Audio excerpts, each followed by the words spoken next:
Welcome to my YouTube automotive channel. In today's video I have a 2012 Dodge Grand Caravan and I will try to explain what's the most common cause of horn not working or any of the buttons on the steering wheel.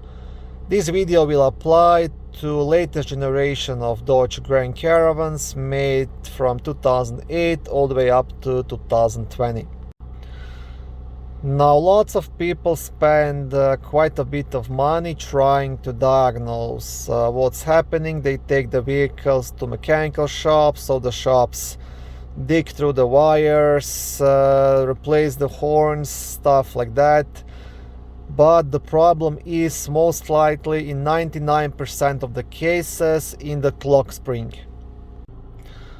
Clockspring is responsible for sending signals from the steering wheel buttons to the control modules in a car. It is also responsible for the horn to work, and it is responsible for the front airbag activation.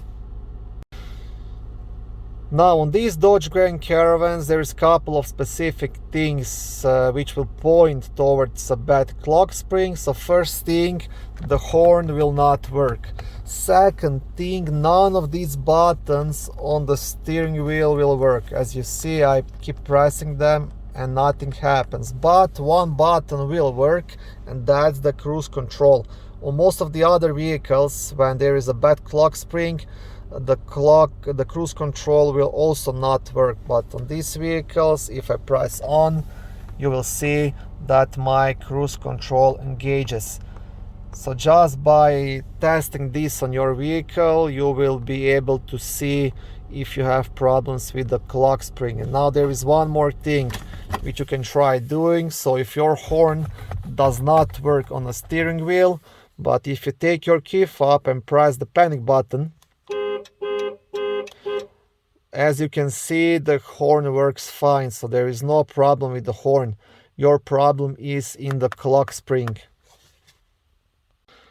Also, sometimes you might get airbag light on or traction control light on with the faulty clock spring, but that's not always the case. For example, on this minivan, I don't have any lights on, and I know for a fact that I have a bad clock spring just because I've experienced this in the past on these minivans a couple of times, and that's what it is.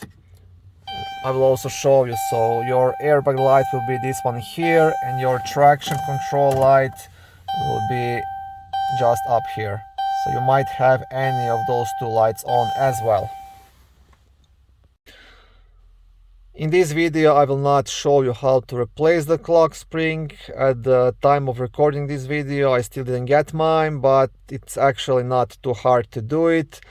Clock spring is located just between the airbag and the steering column, so between the steering wheel and the steering column actually. So to do it, you would have to first remove the airbag, then remove the steering wheel, and then you'll get access to the clock spring.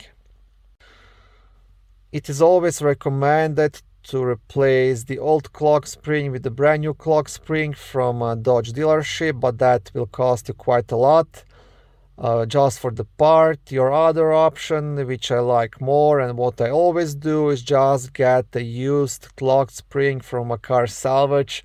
That will cost you anywhere between $50 and $100, which is pretty much nothing for that part.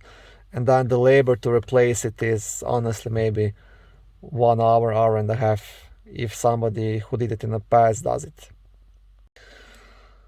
Important thing, if you're getting a used clock spring from the salvage, you have to make sure when removing the clock spring, the steering wheel is straight.